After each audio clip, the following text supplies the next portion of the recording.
Պուրիտանները, ամենօրյա ընթերցանություն, Վիլյամ Գաթրի, օր հուլիսի 25 Սուրբ պսակի թիթեղը պատրաստեցին մաքուր ոսկուց և դրա վրա փորագրեցին, ինչպես փորագրում են կնիքը, Գոդեշ լե Եհովա, Ելից 39-րդ գլուխ 30-րդ խոսք։ Մարդու նորոգությունը կյանքի բոլոր ոլորտներում և նրա ամեն ինչում Աստծո օրենքին հնազանդ լինելը հենց այն սրբությունն է, առանց որի ոչ ոք չի տեսնի Տիրոջը։ Մարդիկ կարող են իրենց երևակայությամբ տարբեր բաներ մտածել իրենց մասին, բայց եթե նրանք ջանք չեն թափում ամեն ինչում հաճելի լինել Աստծուն և այդ ճանապարհով չեն ձեռք բերում իրենց սրտի ներսում անկեղծության վկայությունը,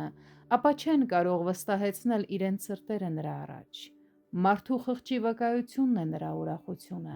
Սրանով գիտենք, որ ճանաչում ենք նրան, եթե պահում ենք նրա պատվիրանները,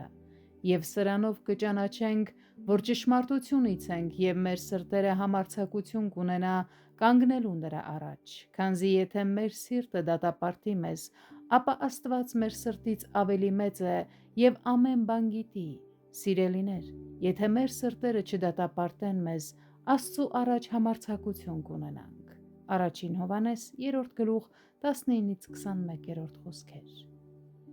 Եթե սիրտը դատապարտում է մարդուն, ապա նա համարձակություն չի կարող ունենալ։ Սա է նոր արարածը, երբ Աստված մարդու սրտի մեջ ներարկում է նոր հոգևոր կյանքի սկզբունքը, մարդը նոր է դառնում և այդ նոր կյանքը դրսևորվում է նրա ամբողջ էության մեջ նոր կյանքի գործերով, ինչպես արդեն ասվել է։ Այդ պատճառով նա ձգտում է հնազանդվել Աստծո ամբողջ օրենքին։ Այն պատվիրանների նկատմամբ, որոնք արգելում են մեղքը, նա վճռում է պայքարել նույնիսկ գաղտնի մեղքերի դեմ, որպեսզի կույրի առաջ գայթակղության քար չդնի։ Նա չի արհամարհում նաև այն, ինչ շատերը փոքր մեղքեր են համարում, կամ օրենքի ամենաչնչին պատվիրանները, որովհետև Տերն ասել է. «Ով որ այս ամենափոքր պատվիրաններից մեկը խախտի և մարդկանց էլ այդպես սովորեցնի, նա երկնքի արքայության մեջ ամենափոքրը պիտի կոչվի»։ Նա պայքարում է նաև հոգևոր մեղքերի, այսինքն հոգու պղծության դեմ, ինչպես գրված է. Արդ այդպիսի խոստումներ ունենալով, սիրելիներ,